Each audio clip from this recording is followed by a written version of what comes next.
Good morning, good afternoon, good evening, and welcome to the Jerusalem Center for Public Affairs War Room Update. We are on day number 248 of the war with Gaza.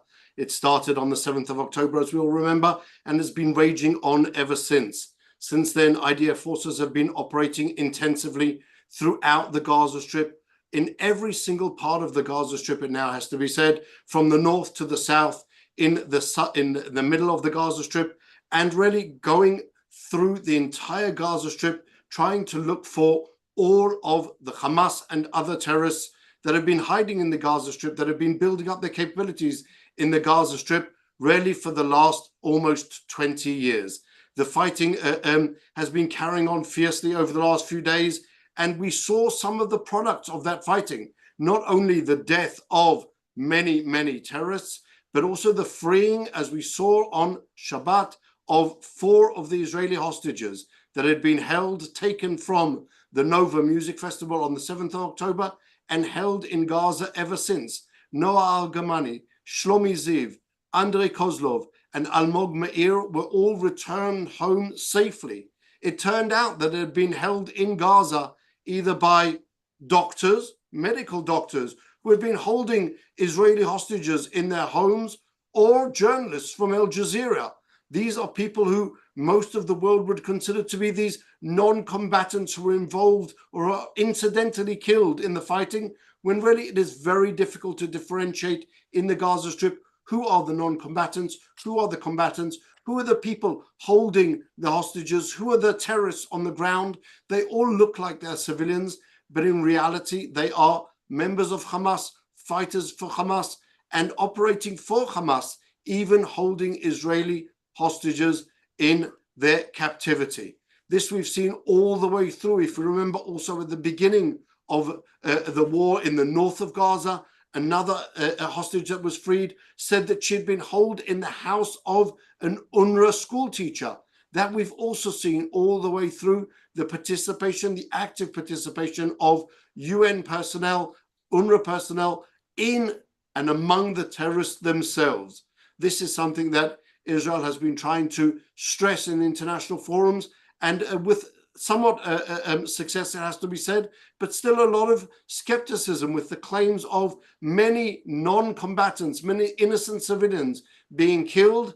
We would suggest that people not run so quickly to accuse the IDF of indiscriminately killing civilians, and first ask, who were these civilians? What was their task in that fighting force? Were they holding Israeli hostages? Were they the ones walking along the street in civilian clothing and then pulling out RPGs, as we've seen, predominantly even among the kids? The terrorist organizations use and abuse the Palestinian kids in order to attack Israel. They know that there is, as they say in Hebrew, schar ba'ad po'alam. It pays off to send children to attack Israeli soldiers, because it comes back round. The other thing that we saw over the last few days of the UN Secretary General deciding to add the IDF into the list of really terrorist organizations that abuse children's rights in the course of armed conflict.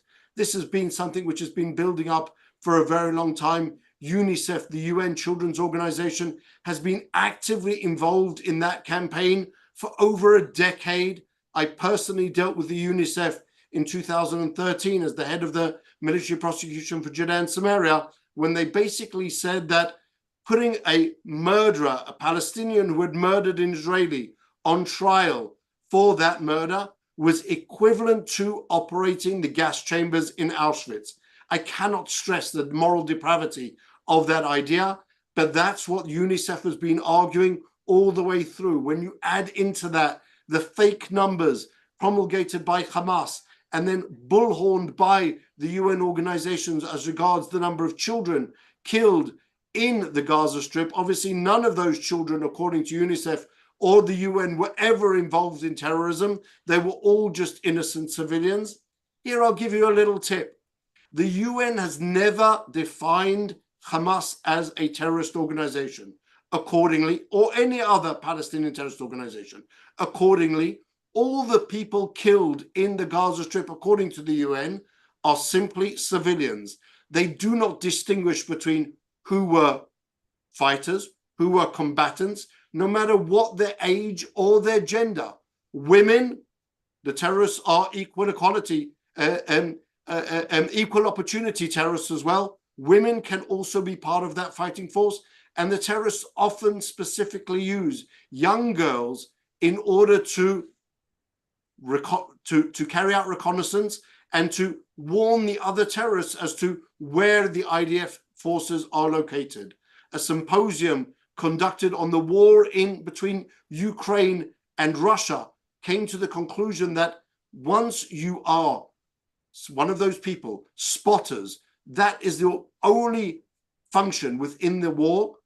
The conclusion of the lawyers who held that symposium was that those people can be defined as direct participants in hostilities. That means a civilian who gives up on his protections in order to participate in the war. They, according to that symposium, it's sufficient that you are a spotter in order to become a legitimate target. The UN ignores all of that. That's going on in Gaza. In the north, we've continued on with this war of attrition, the war of attrition with the emboldened Hezbollah constantly intensifying its attacks. Just today, we saw a number of additional attacks along Israel's northern border, one attack hitting an IDF base. And we've really have seen that point where over the weekend as well, we had massive attacks in the northern border and massive fires that were caused by those rockets being fired and by the missiles and by the RPG attacks, and something which is bringing Israel to the point where really of no return, where we can no longer continue on this war of attrition. And at some stage, we'll have to move that war into Lebanon as well. Here, it's important to stress, we are not at war with Hezbollah. Israel is at war with Lebanon. Lebanon is a sovereign country, and it is Lebanon's duty to ensure that terrorists do not act from within their borders. We are at war with Lebanon, and eventually not only Hezbollah will pay the price for their aggression, but also Lebanon. And it would be good if the countries that have any type of influence over the Lebanese government, for as much as there is a Lebanese government, to ensure that they enforce the law and to prevent these terrorists from really causing the natural response, which would be to really that Israel attacks Lebanon in a very wide-scale manner and causes damage possibly similar to what's being seen in Gaza in the heart of Beirut. We know from intelligence that was released just a few years ago that the Hezbollah has placed strategic missile sites all through the Lebanese capital, all over Beirut, by the airport, under the airport, by schools, by mosques, by other sensitive and strategic installations. That's where they've hidden their missiles. That all came out a few years ago. And so when Israel needs to respond against that threat, there is the real possibility that extensive damage will be caused in Lebanon, and that will only be the fault of the Lebanese government and those that support them. Question mark, open brackets. The US administration still funds the South Lebanese Army, the Lebanese army that is meant to be enforcing Resolution 1701. What are they actually doing? What is their part in the war? Are they participating? Are they preventing Hezbollah from operating? That's something which remains an open question. In Judea and Samaria, we're seeing the continuation of the terrorists there as well to carry out as many terrorist attacks as possible. We've seen really very serious counter-terror operations being carried out both in Qalqilia and in Shechem and in Jenin, and really all through Judea and Samaria. Further south, the Houthis are continuing on with their aggression, attacking ships in the Gulf of Aden. Just reports coming out today of new announcement by the Houthis of ships that they've attacked. This is undermining entirely the freedom of navigation, the accessibility of the Suez Canal. It's causing hundreds of millions of dollars of damage to Egypt. But Egypt still seems to be hell-bound on supporting the Hamas terrorists and supporting that Iranian access of proxies, Hamas, Jihad Islamic, Palestinian Islamic Jihad in Judea and Samaria, the Hezbollah in Lebanon, the Houthis in Yemen. From every side, the Iranians have their fingers in every single pie, sending massive arms shipments to Fatah, to the Al-Aqsa Martyr Brigades in Judea and Samaria, trying to really cause that massive explosion. And so on that note, Yon, we're joined today by our expert on Middle Eastern affairs, Yoni Ben Menachem. Yoni, thanks for joining us. Thank you for having. Give us a little bit of an update on all of these different things. What's happening in Gaza? What's happening in Nuseirat, the so-called refugee camp where the hostages were being held and from which they were rescued, not freed. They were rescued by the IDF.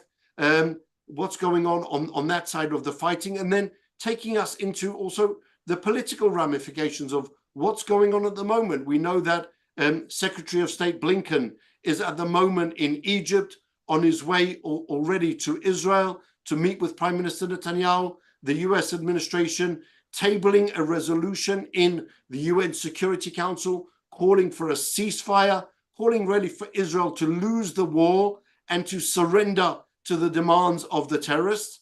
And now, just this afternoon, reports that America has opened, although it's been somewhat denied, has opened its own channel of discussions directly with Hamas in order to achieve the release of 5 American citizens who are being held as hostages by Hamas, including the son of friends of mine, Hirsch Goldberg-Polin, who was injured on the 7th of October. He lost his arm, if you remember, just before Pesach.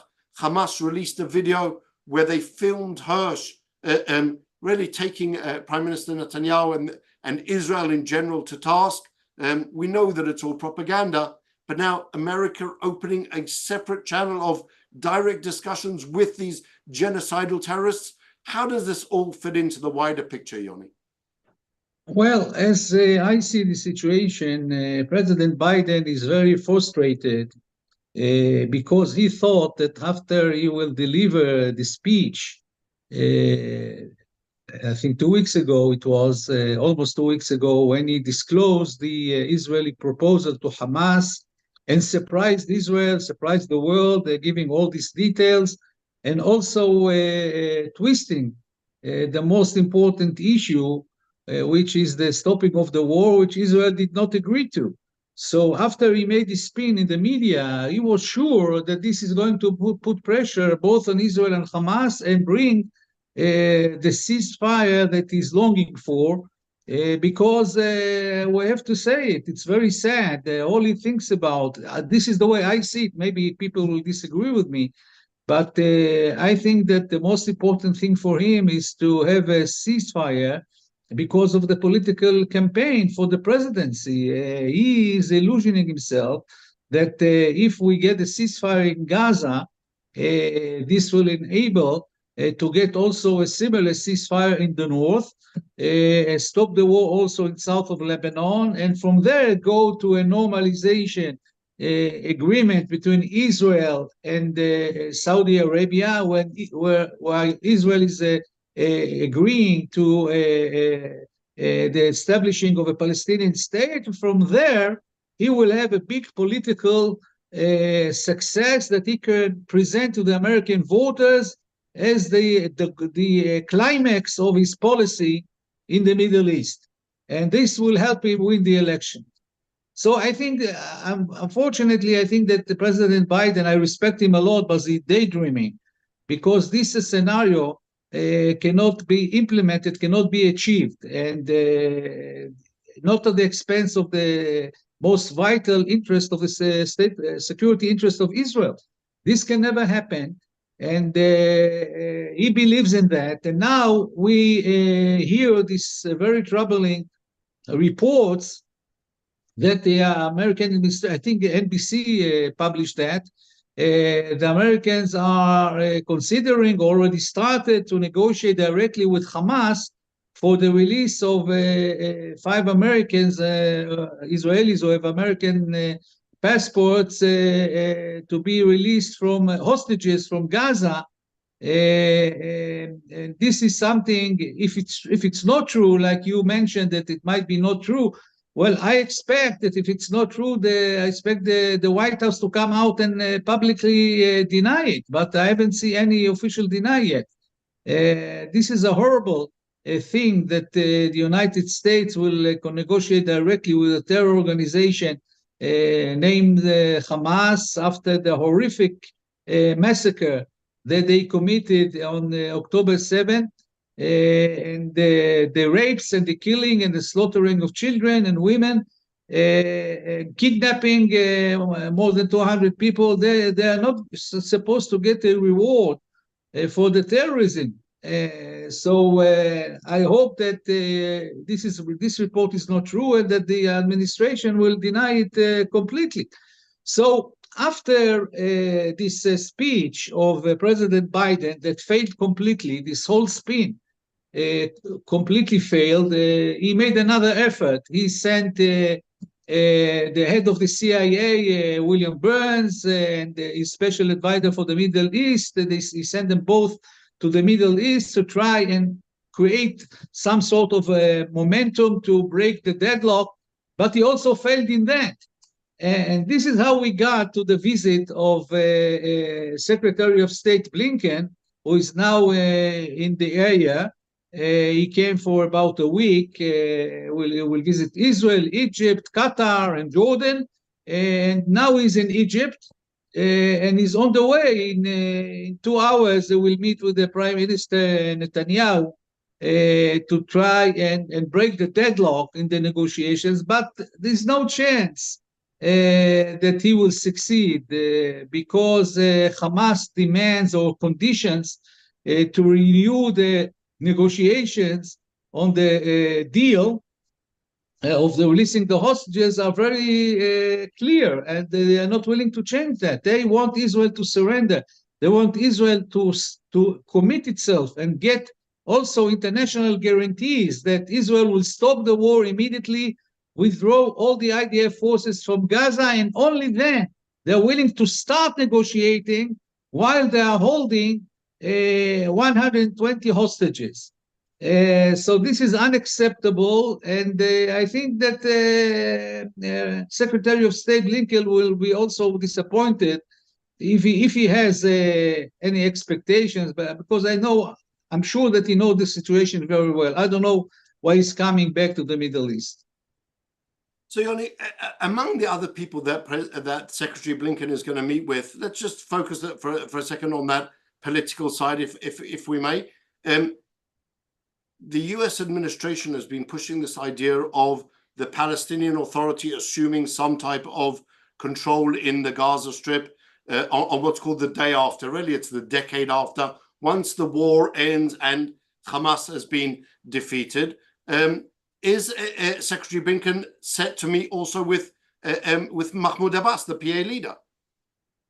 I don't know if Mahmoud Abbas will meet him personally, because Mahmoud Abbas is very mad at the Americans. Last visit that was here of Jack Sullivan, the National Security Advisor. Yes, when he came here a month ago, Mahmoud Abbas refused to meet with him, and he met with Hussein Sheikh, the executive committee general secretary, and also with Mohammed Mustafa, the new prime minister of the PA, because Mahmoud Abbas refused to meet with him, because the PA is very upset with the Americans, with the American administration, because the American administration is saying, look, this technocrat government that you formed is a joke. It's a puppet government, and there are no reforms like you promised us, and you're trying to deceive us.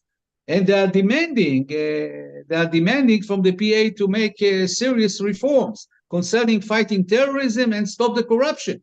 And they're refusing to do that. So I think that if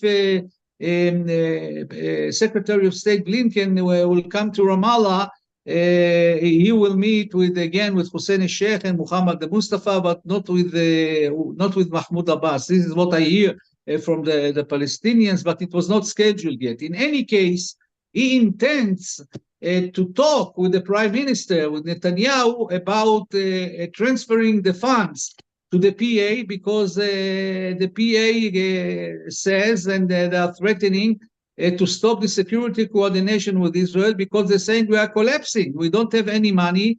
Israel doesn't want to transfer the money of the taxes that it collects for the PA, and that we're paying salaries, only 50% of the salaries to our workers of the PA, and these salaries, of course, they are not enough.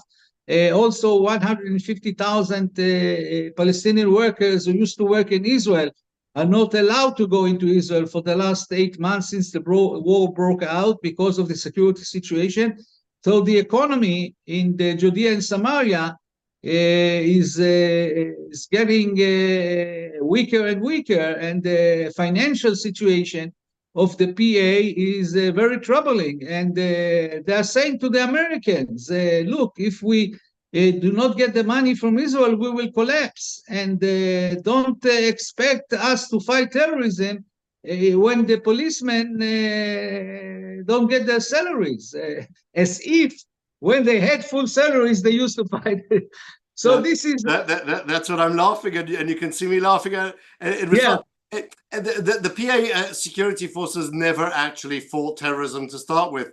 At very best, they would give up on the Hamas activists because it served the purposes of the Fatah leadership, but they were never any type of real coordination for the Fatah terrorists, for the lion's den that suddenly popped up in Jenin and in Shechem, and all of these organizations where you're seeing ever-growing numbers of Palestinian security forces actually involved in terrorism, where the Palestinian Authority regularly gloats about the fact that so many of the security forces over the years have been involved in terrorism.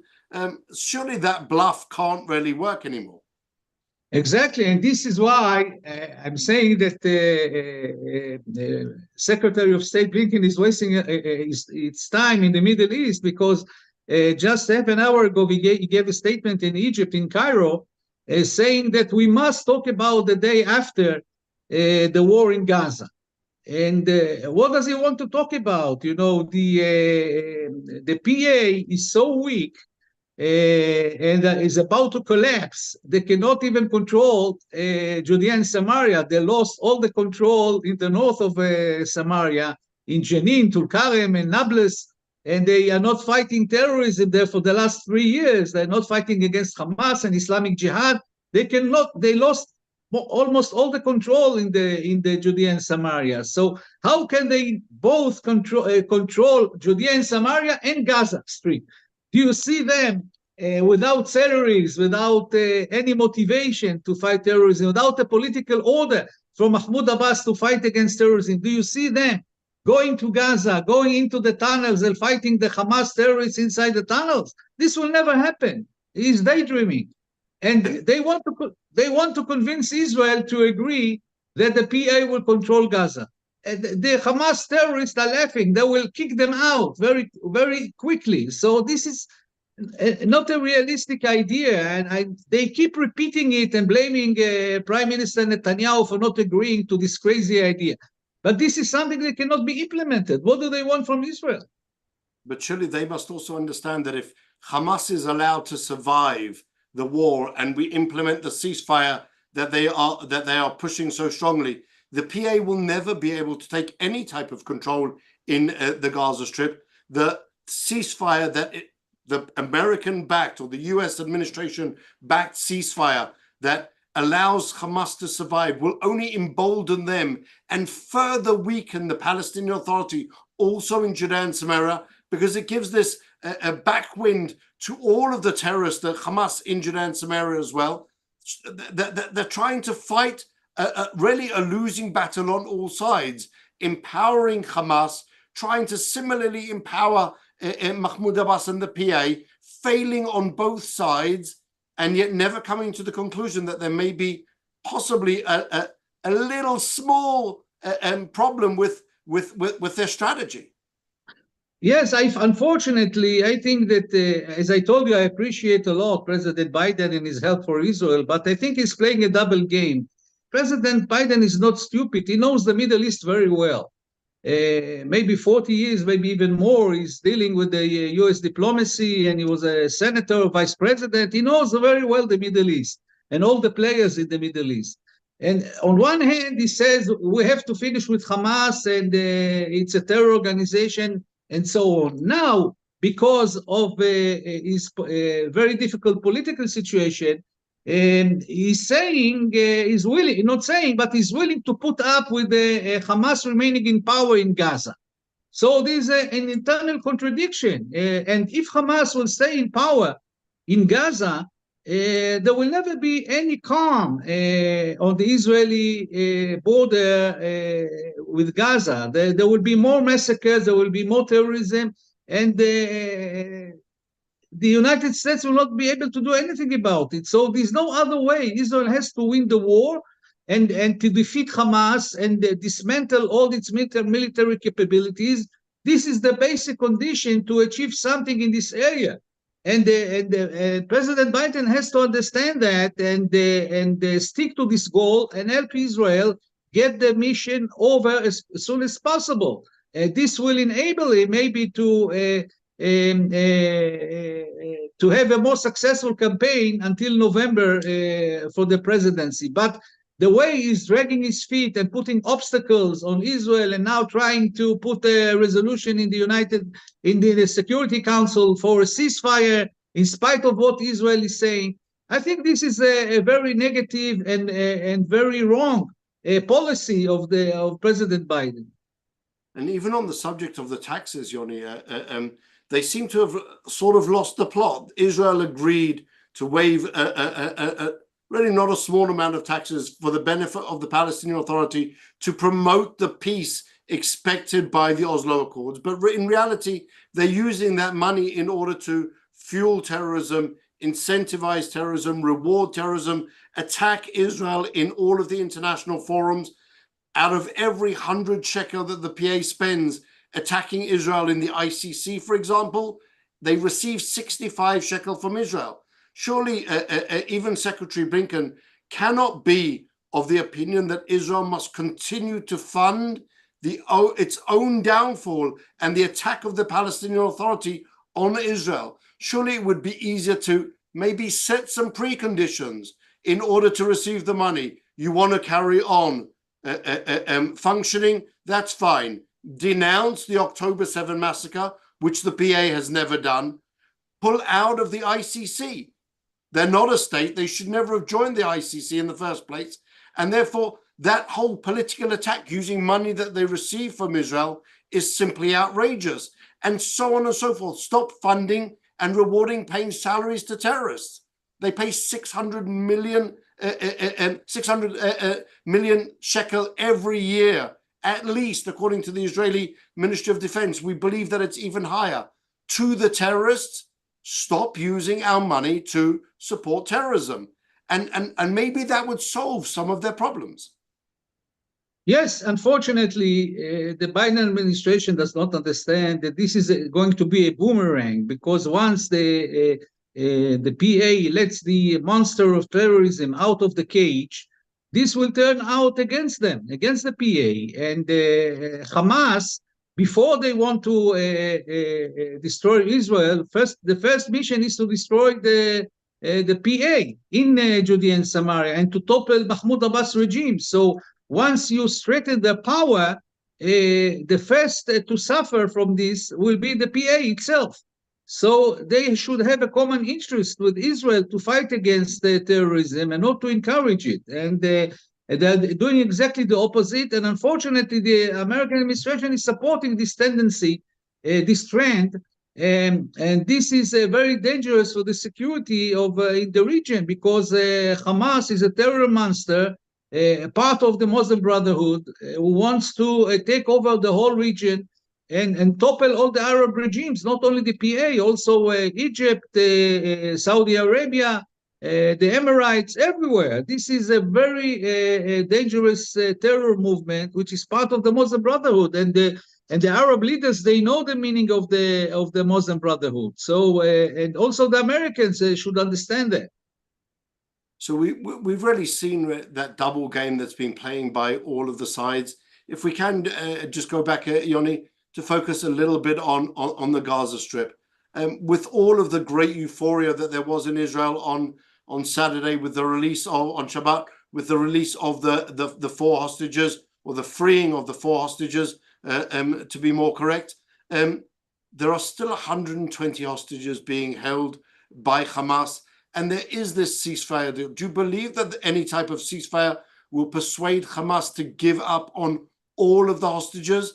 If we take into account that just of the idea of the ceasefire that's been set out in the last few days would have meant that none of the 3 male hostages that were freed over the weekend would have been released by Hamas. They would all have continued languishing there. Maybe at best Noah Argamani would have been released, but all of the others, the men, would never have been freed had the situation carried on. So how do we get to the point where we free the hostages? What do we still need to do? You're absolutely right. I would say that even if Israel today announce publicly that Israel is stopping the war and withdraw from all the Gaza Strip, Yahya Sinwar will never release all the hostages. And the question is why? In my estimation, of course, people can disagree with me, he will always keep some of the hostages in his hand, even after the war is over, because he wants to have guarantees for the future that he and the military leadership of Hamas will never be assassinated by Israel. He's planning to stay in power, and after the war is over, is going to demand to stop the closure. You remember before the war, there was a complete closure, a siege of Israel on the Hamas in Gaza. He wants to abolish this siege. He wants a commitment that there will be a port built in Gaza, so he can import missiles and rockets from Iran by ships to the Gaza Strip. So these are all conditions that he's planning to be presented after the war. In order to present that, he needs a bargaining card. This is why he is not going to release all the hostages. He's going to keep some of them for the period after the war in order to achieve this goal that I mentioned. So we have to be realistic. Nothing is going to be respected by Hamas, no deal. He will never release all the hostages, and this was a very successful operation of rescuing the 4 hostages from Nuseirat refugee camp. This is the refugee camp in the center of Gaza. This is where on March Israel assassinated Marwan Issa, the chief of staff of the military wing of Hamas, who was hiding in one of the tunnels, and we knew already then there are some hostages held there, and the Shin Bet and the Israeli intelligence, they worked very quietly and thoroughly and planned this operation of rescuing the 4 hostages for 2 months. And they were following every movement of the hostages and every movement of Hamas. It was very well planned, and it succeeded. Unfortunately, one of our heroes, the fighter of Hamas, of the Yamam, the special anti-terror unit, was killed in the operation. But still, it's a big achievement of the Israeli army. And this was quite a shock for Hamas, who did not anticipate it. And this is very important for the Israeli morale, but we still have to be with foot on the ground and understand, as you said in the beginning, that there are 120 other hostages being held. Now, Israel estimates, and this, I'm not revealing any secrets because this was said in the international court in Hague by the Israeli representative. Israel believes or knows that there are some hostages being held in Rafah area. And this is why the IDF is still fighting in the Rafah area to take over the rest of the Rafah city. The IDF already took full control on the Rafah passage and also on the Philadelphia corridor. And what we That's something found that there, we've been discussing often and saying that it was time to seize that entire Philadelphia corridor. And indeed, just in the I think 2 days ago, we saw pictures of the Israeli forces on the western side, on the Mediterranean Sea side of that Philadelphia corridor, and maybe that will stop some of the weapons that have been flowing in through Egypt. yeah, you're absolutely right. Israel is making a play down to what was found under the Philadelphia corridor because Israel wants to keep a good relationship with Egypt.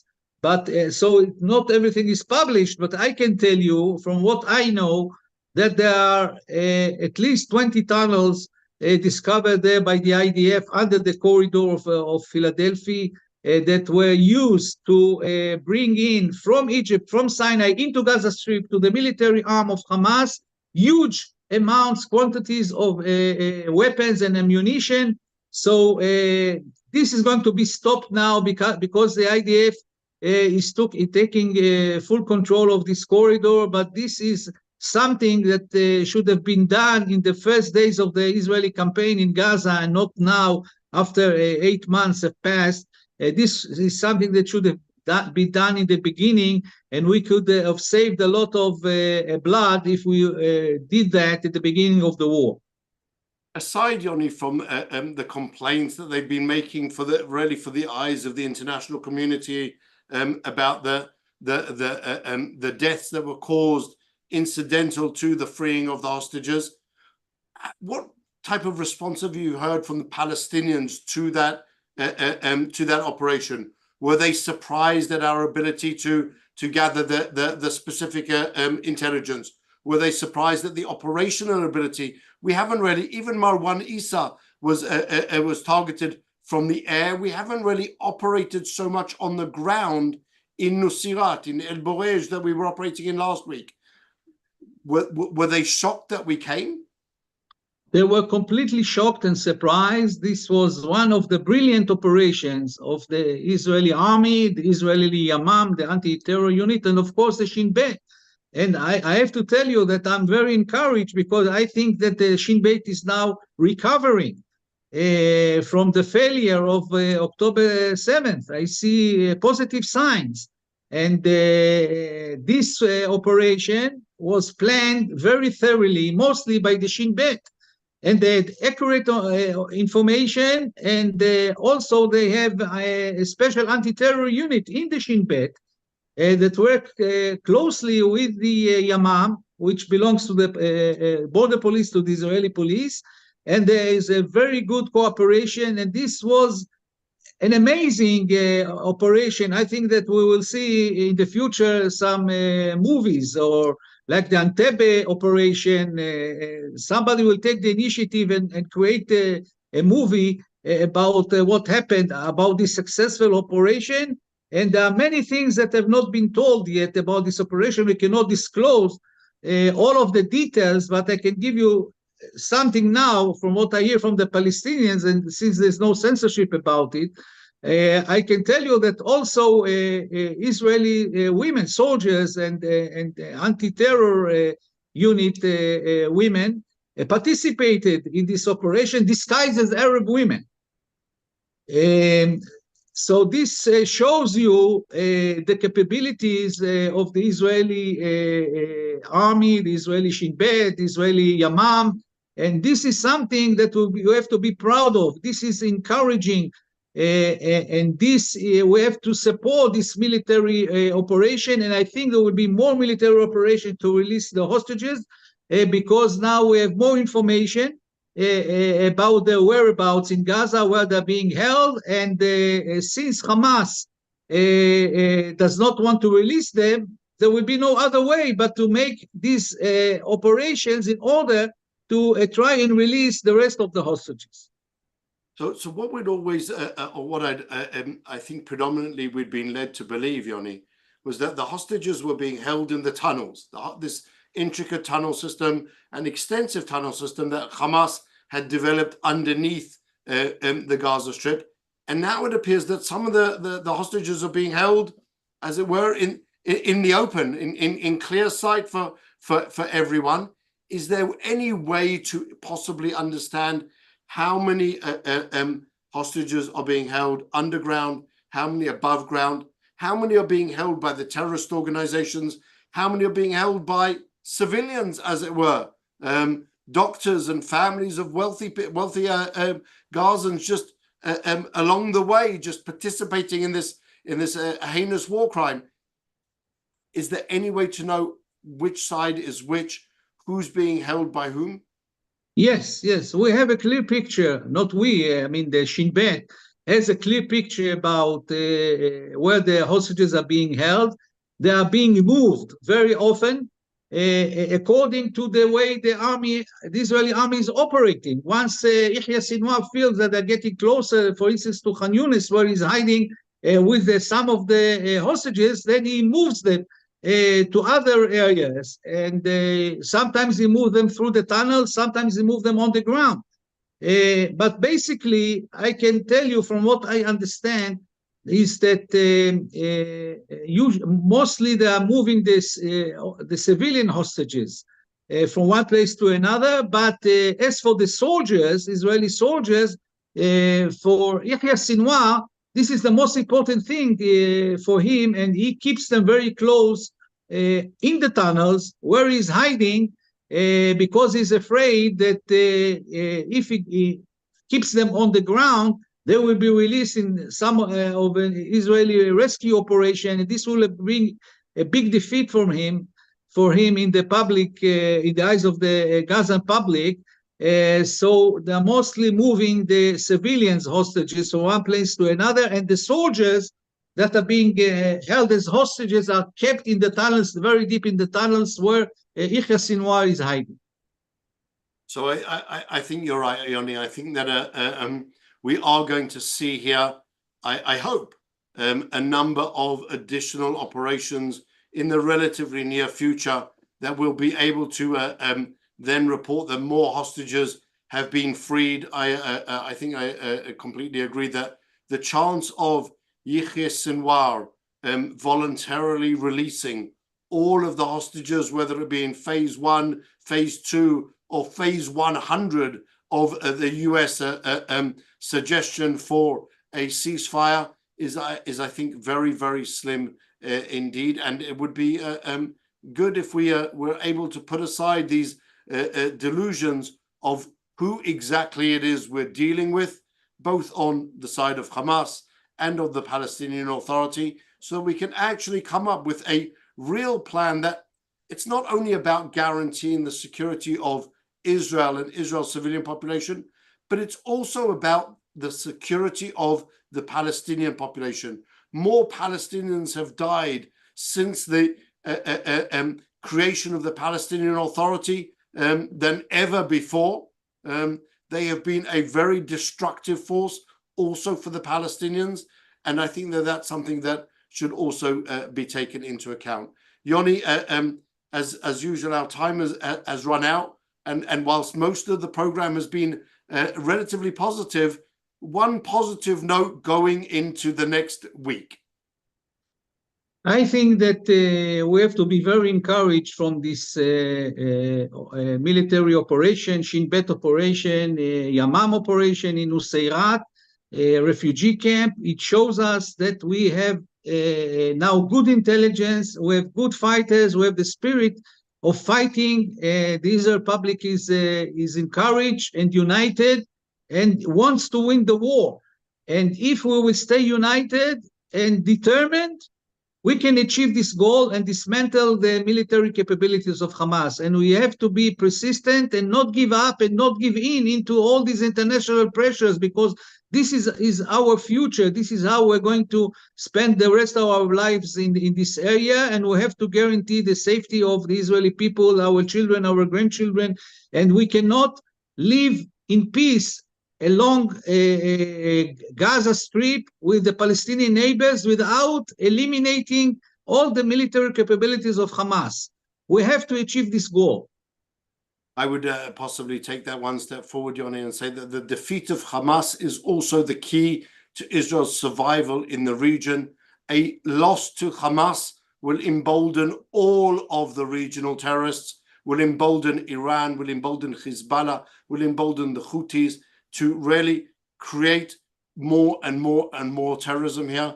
And so that really is the first step onto defeating this Iranian axis of evil. Israeli starts with Hamas, the freeing of the hostages, and really the defeat of Hamas.